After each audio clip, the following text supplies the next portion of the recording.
سورہ کہف بڑی مشہور اور معروف صورت ہے. صرف اگر اتنا کہہ دوں کہ نبی اکرم صلی اللہ علیہ وسلم نے تاکید کی کہ جمعہ کو پڑھا کرو ایوری فرائیڈے، تو میں سمجھتا ہوں اتنا ہی ہمارے لیے کافی تھا. بٹ اس کے کئی فضائل آتے ہیں الحمدللہ. سورہ نمبر 18 سورہ کہف کی جو فضیلت آتی ہے وہ یہ ہے، جو شخص اس کی ابتدائی 10 آیتوں کو حفظ کر لیں گا اور تلاوت کریں گا، دجال کے فتنے سے محفوظ رہیں گا. دجال کے فتنے سے محفوظ رہیں گا. اور سورۃ الکہف کی ابتدا میں نوجوانوں کا واقعہ آتا ہے جو اپنے وقت کے بادشاہ کی فتنے سے محفوظ رہے، جس نے اپنے آپ کو معبود، رب، گاڈ ڈکلیئر کر دیا تھا. پورا واقعہ ہے نا، اصحاب کہف، دا پیپل آف دا کیو، وہ غار والے لوگ ہیں نا، پورا واقعہ. اسی سے لفظ سورت کا نام بھی کہف آتا. سورہ نمبر 18 جو اس کی 10 آیتوں کا حفظ کر لیں گا اور اس کی تلاوت کریں گا، فتنہ دجال سے بچ جائیں گا. اور آپ کو پتہ ہے فتنہ دجال کیا ہے؟ فتنہ دجال وہ فتنہ ہے جس کے تعلق سے حدیث میں آتا ہے کہ آدم علیہ الصلوۃ والسلام اور نوح علیہ الصلوۃ والسلام نے اپنی قوم کو اس سے ڈرایا. حالانکہ ان کے زمانے میں آنے والا نہیں تھا، وہ آخری نبی کے آئے تک نہیں آنے والا تھا، ہے نا، اور آخری نبی کے دور میں بھی نہیں آنے والا تھا، ان کے امتیوں میں آنے والا تھا. اور وہ بھی ہر امتی پہ نہیں آنے والا تھا، جو زمانے کے آخر وقت میں رہیں گے، جو ایمان کے اعتبار سے بڑے کمزور ہوں گے، تو ان میں جو مضبوط ہوں گے وہ بچ جائیں گے صرف، ہے نا. ٹیسٹ ہوں گا ایک طرح سے، امتحان. تو فتنہ دجال کا فتنہ وہ فتنہ ہے کہ آدم علیہ السلام، نوح علیہ السلام نے، اور حدیث میں آتا ہر نبی نے اپنی قوم کو اس سے ڈرایا ہے. اور جب اللہ کے رسول صلی اللہ علیہ وسلم نے علامت قیامت بیان کی نا، حدیث میں آتا، راوی کہتے ہیں فجر کی نماز کے بعد نبی اکرم صلی اللہ علیہ وسلم نے کہا کہ میں تم سے نہ کہتا تھا دجال کے بارے میں، تمیمہ داری جو کرسچن تھے، عیسائی تھے، وہ آج میرے پاس پہنچے 1 مہینے کے سفر کے بعد، اور انہوں نے مجھ سے ایک واقعہ بیان کیا، چونکہ وہ ایمان بھی لائے ہیں اس چیز کو دیکھنے کے بعد، اسلام قبول کر لیا ہے، اور انہوں نے دجال سے ملاقات کی ہے. میں نہ کہتا تھا تم سے. اور اس کے بعد نبی اکرم صلی اللہ علیہ وسلم سناتے گئے. راوی کہتے ظہر کا وقت آ گیا، ہم نے ظہر کی نماز پڑھی، پھر علامت قیامت اب بتاتے گئے. عصر کا وقت آ گیا، ہم نے عصر کی نماز پڑھی، پھر علامت قیامت بتاتے گئے. اور صحابہ کہتے ہیں جب پوری علامتیں آپ نے ہم کو دن بھر میں بتا دی تو ہم اتنے خوف زدہ ہو گئے کہ کسی جھاڑی کے پاس سے جاتے ڈر لگنا شروع ہو گیا. کسی جھاڑ کے پاس سے ڈر لگتا تھا کہ دجال نکل کے آنا جائے. اللہ اتنا ڈرا، دجال اتنی خطرناک چیز. اور اس سے سیفٹی کے لیے صرف 10 آیتیں یاد کرنا ہے، 10 جملے، 10 سینٹنسز یاد کر لو، محفوظ. اب آپ بولیں گے 10 جملوں سے کیسا محفوظ ہو سکتا ہے انسان؟ ہو سکتا ہے. 10 جملے کے معنی اور مفاہیم.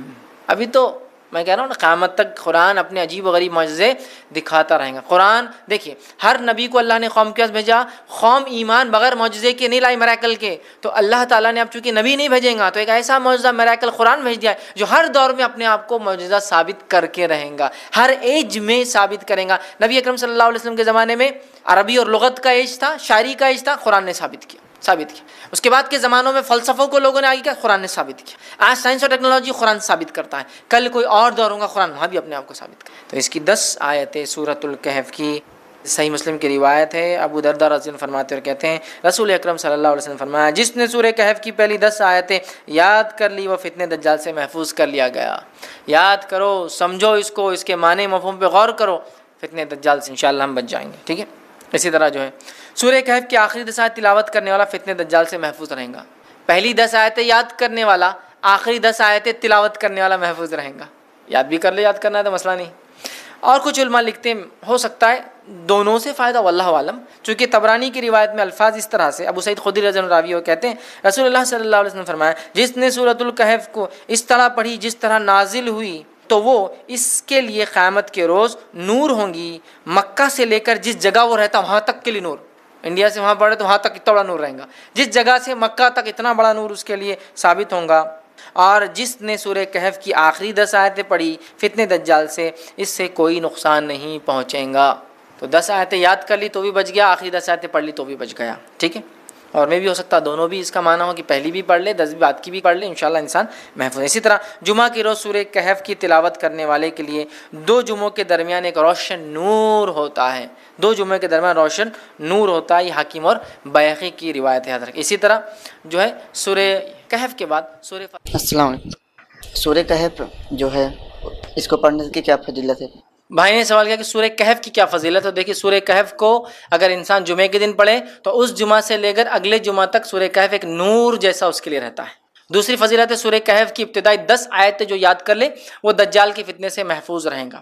تیسری ایک فضیلت ہے کہ جو سورہ کہف کی آخری 10 آیتوں کی تلاوت کرے انشاءاللہ وہ بھی دجال کے فتنے سے محفوظ رہیں گا. ٹھیک ہے. تو یہ سورۃ الکہف کی چند فضائل، اس کے علاوہ بھی آتے ہیں لیکن یہ چند فضائل. اس طرح ایک صحابی سورۃ الکہف ایک مرتبہ پڑھ رہے تھے، آسمان سے ایک روشنی نازل ہو رہی تھی، صحابی نے روک دی تلاوت، بعد میں آپ نے فرمایا کہ ایسا ایسا میں نے دیکھا، تو کہا وہ سکینت تھی، اگر تم پڑھتے رہتے تو تم اس کو اترتا ہوا دیکھتے، مطلب فرشتے سکینت لے کر آتے ہیں۔ تو سورۃ الکہف کے بہرحال بڑے فضائل ہیں، تو آپ جمعہ کو کم از کم اس کو پڑھیں، ایک جمعہ پڑھنے سے دوسرے جمعہ تک یہ نور جیسا چمکتا ہے۔ دوسرا، اس کی 10 آیتوں کو یاد کر لے ابتدائی، یہ دجال کے فتنے سے محفوظ رہنے کی وجہ بنے گا۔ تیسرا، اس کی 10 آیتوں کو آخری تلاوت کریں، انشاءاللہ اس سے بھی دجال سے انسان محفوظ رہیں گا، اور اس کے پڑھنے سے سکینت نازل ہوتی ہے۔ یوں تو قرآن کا ہر سورہ اپنے اندر کچھ نہ کچھ فائدے رکھتا ہے، کچھ نہ کچھ خوبی رکھتا ہے، کچھ نہ کچھ نصیحتیں کرتا ہے، کچھ نہ کچھ واعظ کرتا ہے، ہر جملہ، ہر آیت، ہر لفظ کچھ نہ کچھ قرآن کا اپنے اندر معنی لیے ہوئے، اور بہت کچھ وہ نصیحت انسانیت کے لیے کرتا ہے۔ لیکن یہ بات بھی ہم جانتے ہیں کہ قرآن کی کچھ صورتیں کچھ چیزوں کے معاملے میں مخصوص ہوتی ہے، مطلب جہاں جیسے مثال کے طور پر اگر کوئی لے تو قرآن کی آخری چھوٹی چھوٹی صورتیں لے تو وہ حقوق العباد کے تعلق سے، رب العزت کی ربوبیت کے تعلق سے ہے نا، اور سماج کے اندر جو پائے جانے والی برائیوں کے تعلق سے، بھوکوں کو کھانا نہ کھلانے کے تعلق سے ہے نا، یہ تمام چیزوں کے تعلق سے وعید کرتی کہ ایسا مت کرو، ایسا کرو۔ اسی طرح سورہ بقرہ کو لے لے تو کہیں سورہ بقرہ کے اندر منافقوں کی صفت، کافروں کی صفت، اہل کتاب کی برائیاں بیان کی گئی ہے۔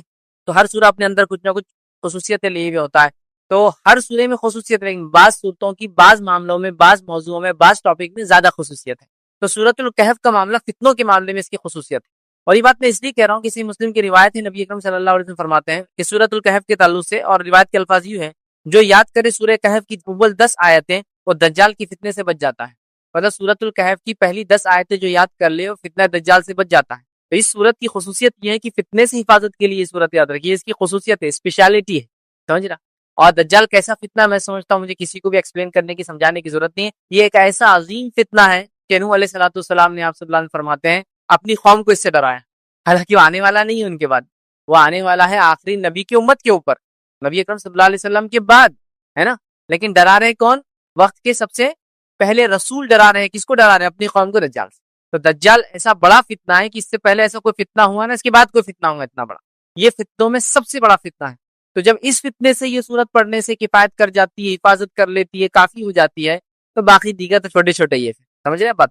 تو لہٰذا اس سورت کی خصوصیت یہ ہے، یہ فتنوں سے حفاظت کے لیے۔ سورۃ الکہف کا گہرا تعلق دجال سے اور دیگر قیامت سے پہلے آنے والی فتنوں سے ہے، لیکن وہ ڈیٹیلز میں ہم نہیں جائیں گے آج، چونکہ دجال سے متعلق ہمارا ٹاپک نہیں ہے۔ لیکن سورۃ الکہف کے تعلق سے جو آج میں جو بات رکھوں گا وہ ہے کہ سورۃ الکہف کے ذریعے ہم فتنوں سے کیسے بچ سکتے ہیں۔ تو اسباق، اور آج میں آپ کو خاص طور سے سورۃ الکہف کے ذریعے دنیا میں پائے جانے والے آج کل کی سب سے بڑے 4 بڑے فتنوں سے حفاظت کیسی کی جا سکتی ہے، وہ باتیں میں آپ کروں۔ اور یہ 4 بڑے فتنے 4 واقعات سے ریلیٹڈ ہے جو قرآن نے بیان کیے اس کے اندر۔ یہ 4 بڑے فتنے جس سے سورۃ الکہف کیسے ذریعہ بن سکتی ہے ان فتنوں سے حفاظت کے لیے، کیسے سبق لے سکتے ہیں ان فتنوں سے حفاظت کے لیے، تو وہ 4 واقعات ہیں۔ 4 واقعات 4 مختلف جس کو کہیں گے چیزوں کے تعلق سے، اور ان مختلف چیزوں کو اگر ہم دیکھیں، اس کا الٹ دیکھیں تو فتنوں کے تعلق سے۔ تو 4 بڑے فتنوں سے ہم کیسے محفوظ رہ سکتے ہیں اگر سورۃ الکہف کی 4 واقعات کو اگر ہم سمجھ لیں تو آئیے سورۃ الکہف سے جو اسباق ہم لیں گے، اور جو فتنوں سے حفاظت یا فتنوں کے دور میں سورۃ الکہف سے جو اسباق لیں گے، اور وہ 4 خاص فتنے جس کے اندر انسان ملوث ہو کے اپنے آپ کو برباد کرتا ہے، دنیا اور آخرت برباد کرتا ہے، وہ چاروں فتنوں کے تعلق سے سورۃ الکہف کیا سبق دیتی ہے، وہ 4 فتنے ہم دیکھیں گے۔ تو پہلا فتنہ جو ہم دیکھیں گے انشاءاللہ جس کے اندر کی اس سے کیا سبق ملتا ہے اس فتنے کے اندر، وہ ہے دین اور ایمان کا فتنہ۔ مطلب دین اور ایمان کے معاملے میں آپ فتنے میں پڑ جائے، مشکل میں پڑ جائے، یہ ہم دیکھیں گے، اور اس کے لیے ہم سورۃ الکہف کا واقعہ لیں گے، اصحاب کہف کا واقعہ۔ دوسرا ہم دیکھیں گے انشاءاللہ مال و دولت کا فتنہ، اور اس کے تعلق سے سورۃ الکہف سے ہم سبق حاصل کریں گے وہ 2 باغ والوں کے واقعے سے۔ تیسری نصیحت ہم اس سے لیں گے علم کا فتنہ، اور علم کے فتنے کے معاملے میں ہم اس سے سبق لیں گے موسیٰ علیہ السلام اور خضر علیہ السلام کے واقعے سے۔ اور چوتھا سبق جو ہم لیں گے اس سورت سے آج انشاءاللہ جس وہ ہوں گا عہد کا، منصب کا، عہدے کا، بادشاہت کا فتنہ۔ اور اس معاملے میں ہم جو ذوالقرنین کی زندگی سے جو ہے اس واقعے سے جو سورہ کہف میں اس سے نصیحت اور سبق حاصل کریں گے۔ تو 4 قسم کی فتنے ہم دیکھیں گے، اور چاروں قسم کی فتنے کے اندر ہم جو ہے سورہ کہف کو کیا نصیحت کرتا ہے وہ دیکھیں گے۔ اور یہ 4 بہت بڑے بڑے فتنے ہیں، ایسے بڑے بڑے اور خطرناک فتنے جو انسان کی دین اور دنیا دونوں برباد کر دیتے ہیں، یاد رکھیں، بہت ہی خطرناک فتنے۔ تو اگر سورۃ الکہف سے یہ سبق ہم لے لیں جس کے تعلق سے نبی اکرم صلی اللہ علیہ وسلم فرمایا کہ ہر جمعہ سورۃ الکہف کو پڑھنا چاہیے نا، ان کو جو ہے نصیحت کی کہ ہر جمعہ جو ہے سورۃ الکہف کو پڑھنا چاہیے۔ روایت نے فرمایا جو سورۃ الکہف کو پڑھتا ہے تو اس جمعے سے لے کر جو جمعہ اگلا آنے والا ہے اس کے بیچ یہ نور ثابت ہوتا، نور ثابت ہوتا۔ سورۃ الکہف کی تلاوت ایک صحابی کر رہے ہیں اور ان کا جانور بدک رہا ہے، ہنہنا رہا ہے، تو انہیں ڈر لگ رہا ہے کہیں وہ زیادہ بدکے اور ہنہنائے، بڑا ہوتا ہے نا، ڈر جاتا ہے۔ آپ گھبرا کے جلدی سے اپنا تلاوت ختم کرتے ہیں، آسمان کی طرف دیکھتے ہیں تو ایک